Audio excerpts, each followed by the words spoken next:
E aí, tudo bem? Nós somos o grupo GFW na produção do Ladder Rush do Arena of Dreams. E esse minigame consiste numa corrida para finalizar a palavra numa disputa com 6 jogadores.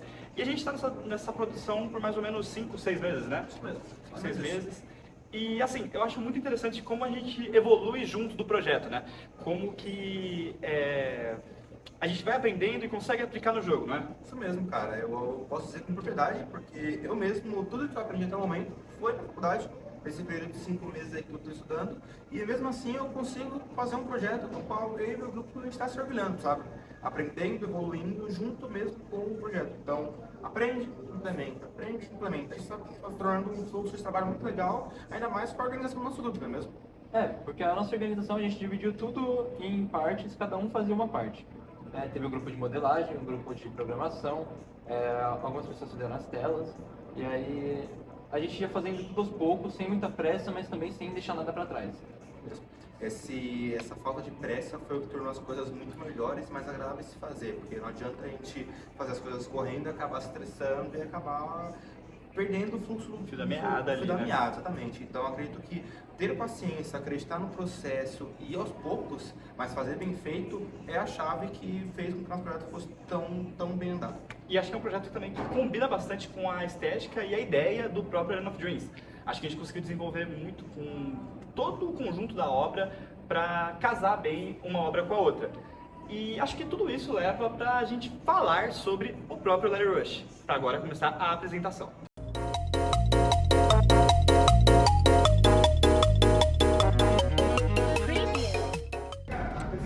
Estamos aqui na FIAP e vamos ver aqui o time de produção do Ladder Rush. E aí, galera? Beleza? Eles estavam aqui fazendo uma reuniãozinha aqui e tal, do Ladder Rush. E aí, galera, vocês têm um tempinho aí pra fazer uma apresentaçãozinha sobre a parte de programação? Claro, bora. Simbora. Opa, beleza? Essa aqui é a programação. Eu sou o Gabriel. Eu sou Felipe. E a gente tá vindo aqui falar um pouquinho sobre o nosso jogo, né? O Ladder Rush, cara. A parte de programação especificamente. Porque foi assim que a gente dividiu nosso grupo. Parte de modelagem, parte de design, parte de programação. Acabei dividinho, pegar um fluxo de trabalho legal. Vamos lá, cara. Para programação, primeiro a gente teve que pensar bastante sobre o que a gente queria pro jogo, como que seria a dinâmica dele e quais comandos usar, né, Felipe? A gente começou implementando basicamente a movimentação do personagem, que a gente ainda estava nos estados iniciais, a gente começou esse ano, como a gente disse mais cedo. Depois a gente teve que pensar na dinâmica das letras. Então foi complicado porque justamente, como você falou, a gente começou esse ano. E a gente, pelo menos, eu nunca tinha nem experiência com 2D. Tudo que eu estava estudando na Unity era 2D, desculpa. Então, o 3D eu tinha zero tato. E a gente teve que aprender ali junto ali, fazer movimentação com os eixos aí do 3D e tudo mais. Que ainda não dá, é um passinho um pouco mais alto, né, na dificuldade da programação.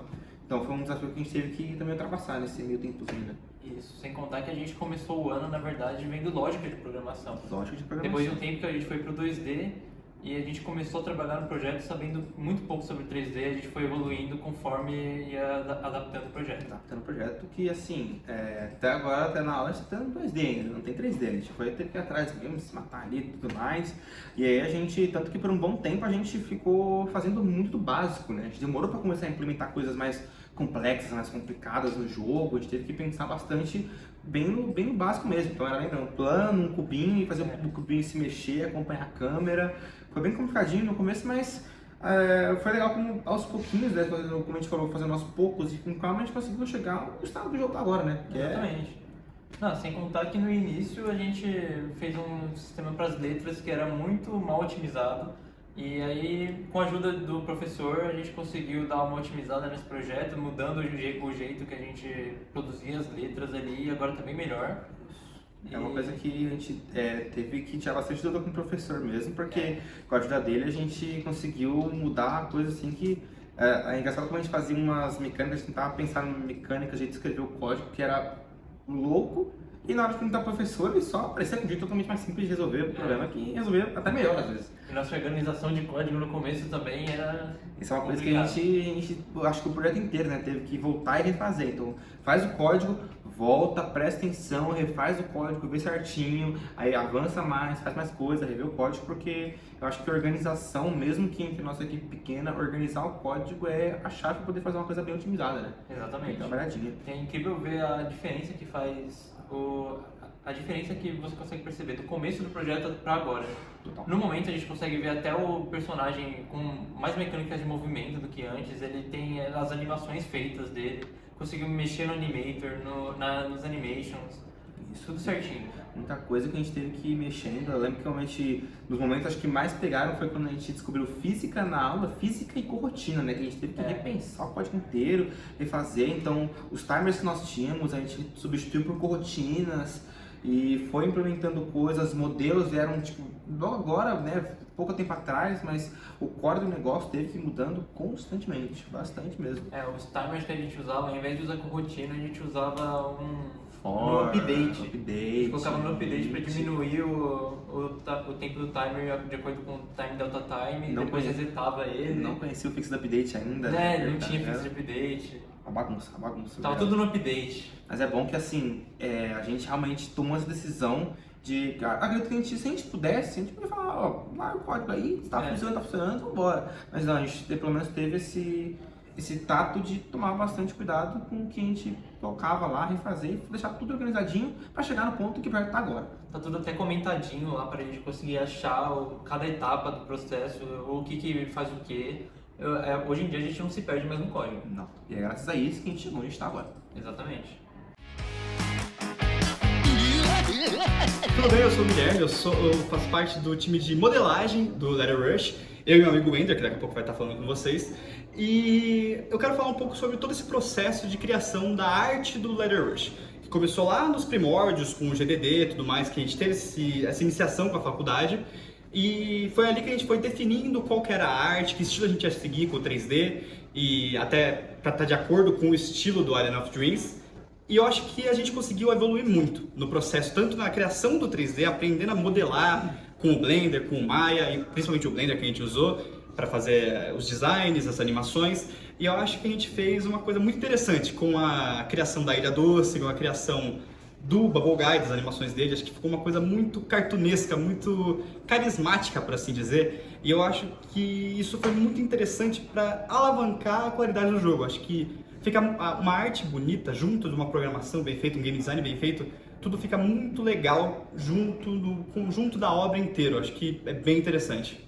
Olá a todos, eu sou o Ender Michael e assim como o Guilherme eu faço parte do time de modelagem 3D e animações. E eu vou falar um pouco mais sobre essa estética cartunesca e como se influenciou os modelos e animações do nosso jogo. Então, o que é a modelagem 3D cartunesca? É basicamente uma abordagem que busca replicar os desenhos animados e caricaturas e modelos tridimensionais. Essa abordagem envolve personagens com traços bem exagerados, formas simplificadas e expressões faciais bem altamente expressivas, Tudo isso contribui para uma aparência única e memorável do jogo. A modelagem 3D cartunesca nos permite criar personagens que podem ser deformados de formas divertidas. Isso adiciona um traço de humor ao jogo e personalidade aos personagens. Utilizando essa estética, conseguimos criar animações mais fluidas para nossos personagens, objetos e ambiente, deixando-os mais vivos e únicos. Isso adiciona uma camada extra de diversão à experiência, além de chamar a atenção do nosso público-alvo, que são as crianças e os adolescentes. Bom, então estamos aqui para retomar nosso papo, depois de apresentar toda a equipe, E para finalizar mesmo, a gente vai falar sobre os planos futuros do Letter Rush, porque nós tínhamos sim planos, mas acreditamos que a gente precisaria de mais tempo para desenvolver eles com mais cuidado e para a perfeição que a gente busca. Eu tenho 2 exemplos para dar, que são sobre os power-ups, A gente tem o power-up do pombo correio, que seria um pombo teleguiado que, quando atingisse o jogador, ele atordoaria o mesmo. E a Chicle Arma, que atingiria o jogador também de uma forma teleguiada, mas quando fizesse isso, ele só imobilizaria, não atordoaria necessariamente. Além disso, pensamos também em 2 mapas, além da Ilha Doce, que é o mapa atual, baseado no Cookie Baker, que seriam a Cidadela dos Pombos, baseado no Norman, que é um personagem que ele tem medo de pombos e por isso ele se veste como um, e também na Floresta Verde, que é um mapa baseado nos escoteiros do jogo. E esses são mapas que poderiam ser adicionados não só no Letter Rush, mas no Arena of Dreams em si. Exatamente. E assim como nós temos todos esses projetos, a gente já tem eles mais ou menos prontos. Por exemplo, os power-ups a gente já tem os designs no Blender, assim como os mapas a gente já tem o projeto feito. E nós achamos que todos esses podem contribuir e muito, tanto para o Letter Rush no futuro, como para o próprio Arena of Dreams. Achamos que é uma combinação que pode sim gerar excelentes resultados. E nós achamos que o Letter Rush ele realmente vai ser um projeto excepcional, tanto para o próprio minigame como para o próprio Arena of Dreams.